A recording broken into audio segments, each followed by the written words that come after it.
अस्सलामु अलैकुम वरहमतुल्लाहि वबरकातुहू। नहमदुहू व नुसल्ली अला रसूलिहिल करीम। अम्मा बाद फ़ौज़ बिल्लाहि मिनश शैतानिर रजीम। बिस्मिल्लाहिर रहमानिर रहीम। अस्सलातु वस्सलामु अलैका या रसूलल्लाह व अला आलिका व अस्हाबिका या हबीबल्लाह। अगर आप किसी को चाहते हैं या मानते हैं या आप किसी की इज़्ज़त व तकरीम करते हैं या आप किसी से डरते हैं या आप इतने छोटे हैं कि उसका सामना करने की जुर्रत नहीं कर सकते हैं, बताइए कि ऐसे लोगों की नापसंदीदा चीज़ को कोई पसंद कर सकता है?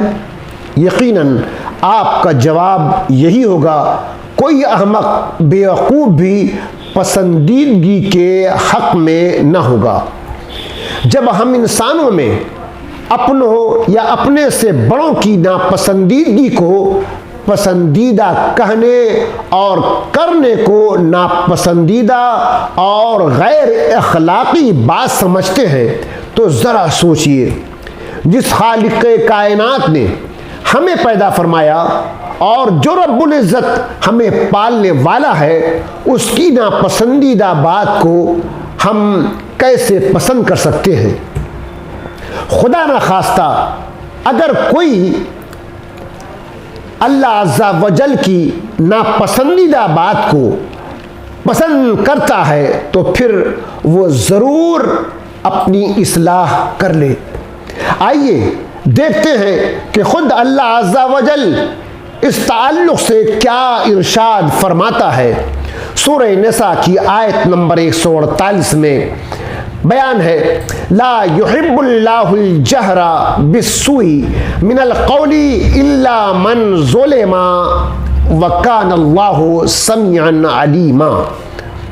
अल्लाह पसंद नहीं करता बुरी बात का ऐलान मगर मजलूम से, और अल्लाह सुनने वाला और जानने वाला है।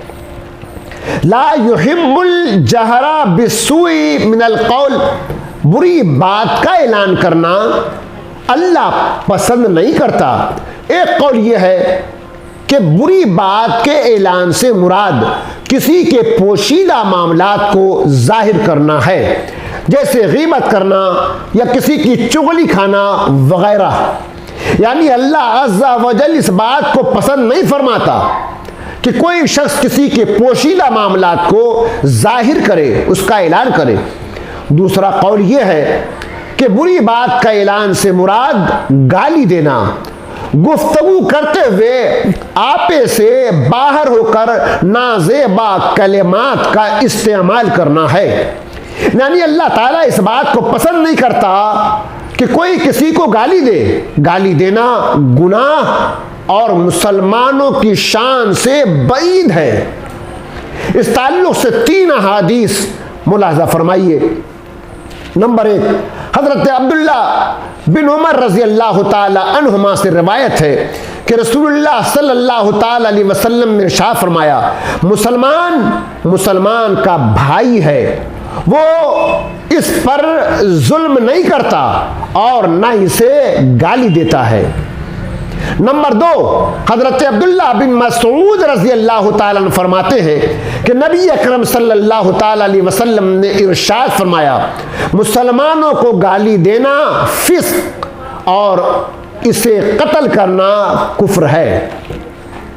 नंबर 3, हज़रत अबी हुरैरा रज़ी अल्लाह ताला अन्हु से रिवायत है कि रसूलुल्लाह सल्लल्लाहु ताला अलैहि वसल्लम ने इरशाद फरमाया कि आपस में गाली देने वाले 2 आदमी जो कुछ कहें तो वो यानी उसका वबाल इब्तिदा करने वाले पर है, शुरुआत करने वाले पर है, जब तक मजलूम हद से न बढ़े।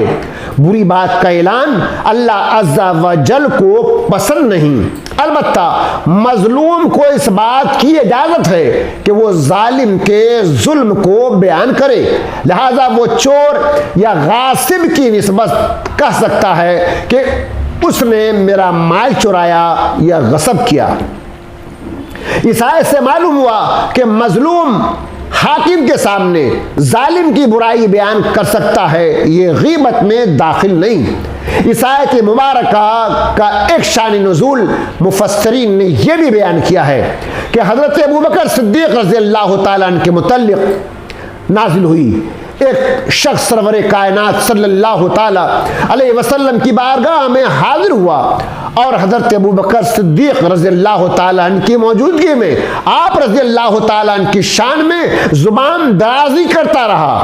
हज़रत अबू बकर सिद्दीक़ रज़ियल्लाहु ताला अन्हु खामोश रहे, बैठे रहे, मगर वो बाज ना आया।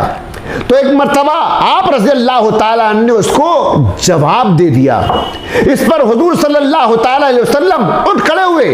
हज़रत सिद्दीक़ अकबर रज़ियल्लाहु ताला अन्हु ने अर्ज़ किया, या रसूलुल्लाह सल्लल्लाहु अलैहि वसल्लम, ये शख्स मुझे बुरा भला कहता रहा। तो हुजूर सल्लल्लाहु अलैहि वसल्लम ने कुछ न फरमाया और मैंने एक मर्तबा जवाब दिया तो हुजूर सल्लल्लाहु ताला अलैहि वसल्लम उठ गए। इरशाद फरमाया कि एक फरिश्ता तुम्हारी तरफ से जवाब दे रहा था और जब तुमने जवाब दिया तो फरिश्ता चला गया और शैतान आ गया। ऐ ईमान वालो और ऐ ईमान वालियों, कुरानी आयात और अहादीस करीमा की रोशनी में ही हम ईमान वालों की जिंदगी इबारत होनी चाहिए। जभी तो इस्लामी मुआशरा नस्लों में मुंतकिल होगा। आज के इस पुराशोभ दौर में दुनिया इस्लाम को निहायत ही होश में आने की जरूरत है। लिहाजा हर फर्द मोमिन अपनी अपनी जिम्मेदारियों को पूरी मुस्तैदी के साथ निभाए। अल्लाह अज़्ज़ा वजल हम सबों को अपने हबीब तबीब सल्लल्लाहु ताला अलैहि वसल्लम के सदक़े नेक समझ और नेक अमल की तौफीक अता फरमाए। आमीन। व आखिरु दावाना अल्हम्दुलिल्लाहि रब्बिल आलमीन।